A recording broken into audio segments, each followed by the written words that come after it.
আমাদের সিদ্ধান্ত হলো আমি কি কিছু কম জানি?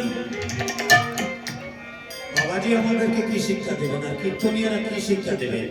আমাদেরকে জানা কম আছে, অনেক কিছু জানি আমরা। এই ভাবনাই অনেকের মনে। যে জন্য বিবেকানন্দ তিনি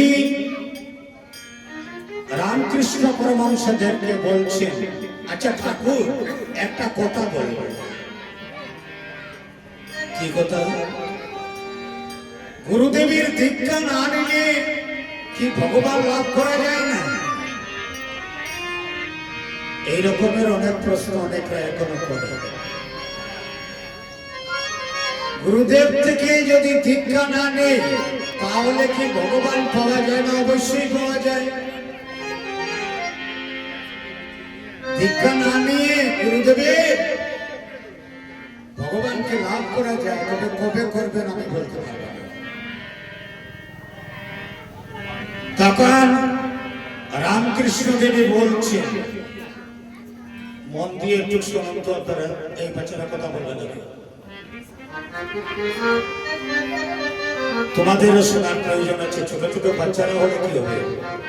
তোমরা এখন থেকে যে শিক্ষা নেবে সেই শিক্ষাটা কোনোদিন ভুলবে না। আর বড়দেরকে শিক্ষা যদিও দেওয়া যায়, আসর থেকে বের হয়ে গেলে সব শেষ, কারণ তখন সংসারের শিক্ষায় পড়ে যায়। রামকৃষ্ণ পরমহংসদেব বলছেন বিবেকানন্দকে, রে বীরে, এই যে গঙ্গা দিয়ে দেখতো কি যাচ্ছে? বলছে সামনে একটা মেশিন যুক্ত নৌকা, যাকে স্টিমার বলা হয়, আর পিছনে যাচ্ছে কি ছোট্ট একখানা ডিঙ্গি নৌকা।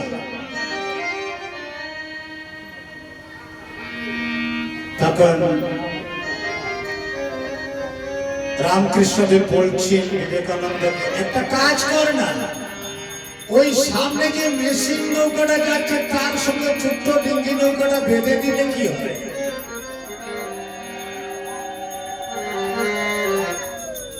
তখন বিবেকানন্দ বলছেন রামকৃষ্ণ দেবকে, এই জন্য লোকে তোমাকে পাগল বলে।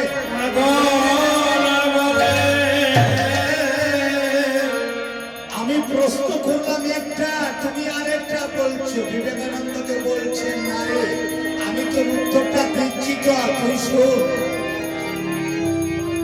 কারণ ওই স্টিমারটা অনেক আগে চলে যাবে নবদ্বীপের ঘাটে, কিন্তু ডিঙ্গি নৌকাটা যেতে অনেক দেরি হবে।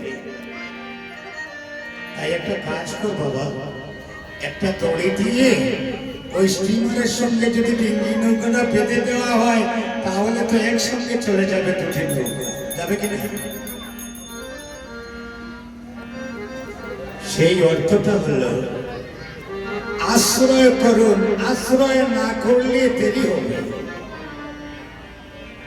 বিবেকানন্দকে বলছেন, গুরু চরণ আশ্রয় করে যদি গুরুর চরণের সঙ্গে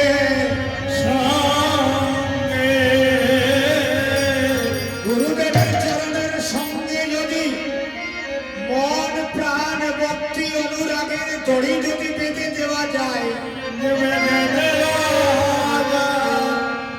তাহলে ঈশ্বরের কৃপা পেতে বেশি দেরি হয় না। দেখুন, আমরা যখন এই ভবে এসেছিলাম তখন রাস্তাটা খুব জানা ছিল, কিন্তু যাবেন কি করে? রাস্তা ঠিক আছে, মনে আছে সবার? যাই হোক, ভোগ লেগে গিয়েছে, আমাকে বলবেন, ভোগটা লাগলে আমাকে বলবেন, ভোগ আর কীর্তন করবো। যেমন অনুরাগের যদি মাসুল কুড়ায় না দেন, দেখছেন তো, অনেকেই দেখেছেন আর অনেকেই এখনো দেখেন নেই।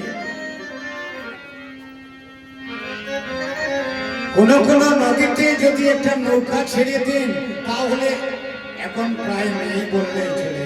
আগের দিনে বা এখনো হয়তো কোনো কোনো জায়গাতে আছে, বড় বড় নদীতে নৌকাটা একটু পাল তোলা হয়তো, ও মায়েরা, নৌকার পাল দেখেছেন আপনারা? নৌকাতে পাল তোলা হয়। তোলা হয় কেন জানেন? হাত দিয়ে বইটা দিয়ে ওই নৌকাটা নিতে নিতে অনেক দেরি হয়ে যায়। তাই পালটা তুললে কি হয়, পালের মধ্যে বাতাস যখন ধরবে তখন বাতাসে ঠেকে নেবে।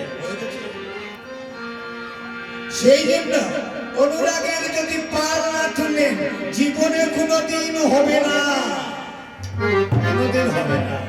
কারণ ঘূর্ণিঝড়ে পাবে তো, আর সবাইকে কোথা থেকে কোথায় নিয়ে যাবে।